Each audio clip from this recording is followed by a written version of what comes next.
Hello and welcome to Read Becca.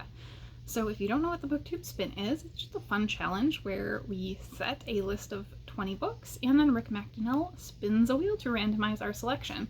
So just a fun challenge. And I have participated in 1 through 3, and I'm a little behind on video, so I missed the announcement for round 4.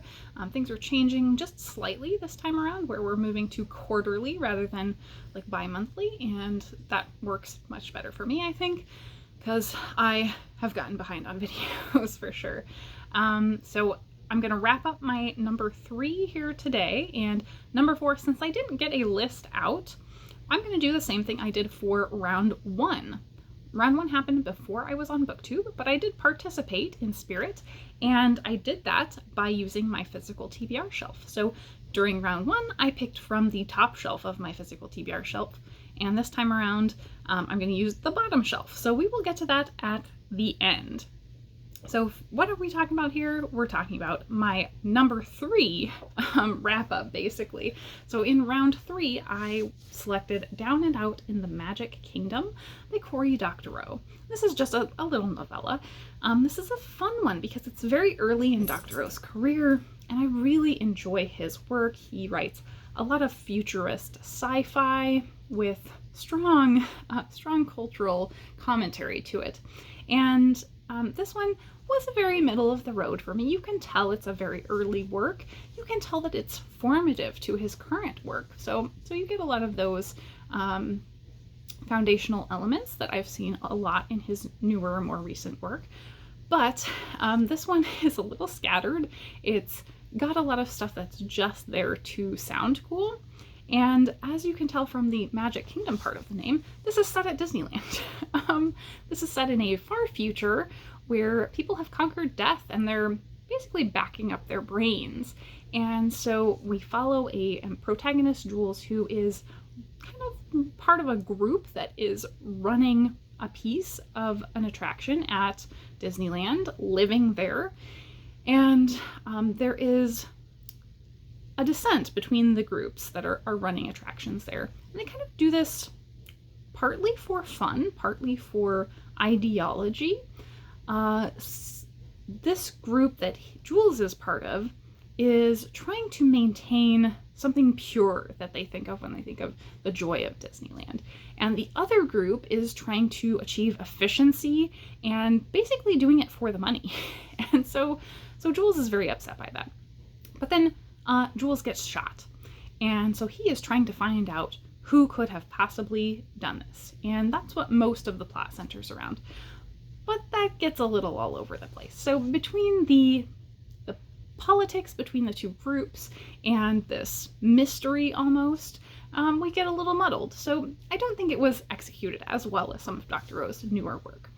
But I did enjoy it, and the setting is very unique. So as you can tell, the ideas of this are truly different from just about anything that you can find. But I think it sort of didn't work out, because when Jules keeps thinking about the ways that they want to operate this attraction, it always does end up coming back to money for him as well, and how profitable this would be to this group if they could achieve the pure joy of this attraction. And so he's splitting hairs between their motives being the right ones versus these people who are purely in it for profit, when they're really trying to achieve the same thing. So it didn't quite work in that element for me, because it kind of contradicts what he's trying to get across there.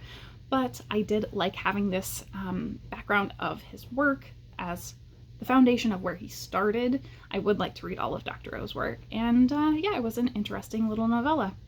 So thanks to Booktube Spin for picking that one for me. So let's go over to the TBR shelf, and I have not watched the announcement yet, so I don't know what numbers we're gonna get, so that will be exciting. We will watch it together and then count off, as I said, from the bottom shelf of my physical TBR. Okay, so we're going to get the results.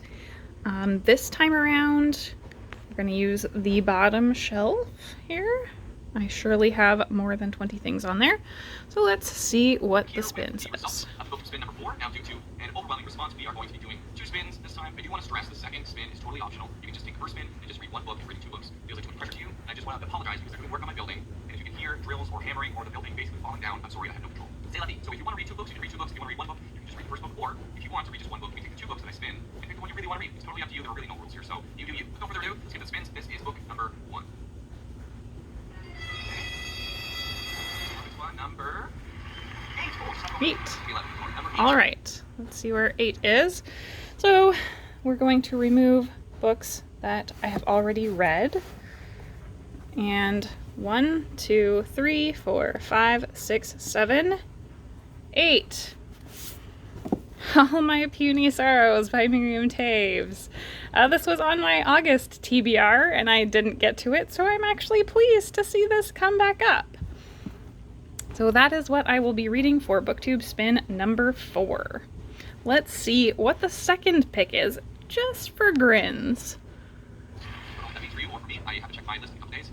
I'm going to put my books below if it's a good reminder. Anybody here, whatever you get for your book or your books, put it in the comments just so other people can see, and it's kind of a fun part of it. So book number 1 is number 8. All right, book number 2, optional book number 2. Again, you don't have to do this if you don't want to, because I know some people seem stressed out by it. It's not a big deal. Oh my god, here we go. Book number 2 is number 5. Congratulations. 5. All right. And our optional book is 1, 2, 3, 4, 5. Richard Powers, The Gold Bug Variations. And I don't even think I can get this out. Ugh. And as this is optional, I don't think I will be reading that one. But, you know, we'll put it on the top of the pile, and if I have free time, we will get to that one. I know I just recently read Bewilderment and did enjoy it. I have really liked Richard Powers' writing, so that definitely could be in the cards for the end of the year. Thank you so much for watching.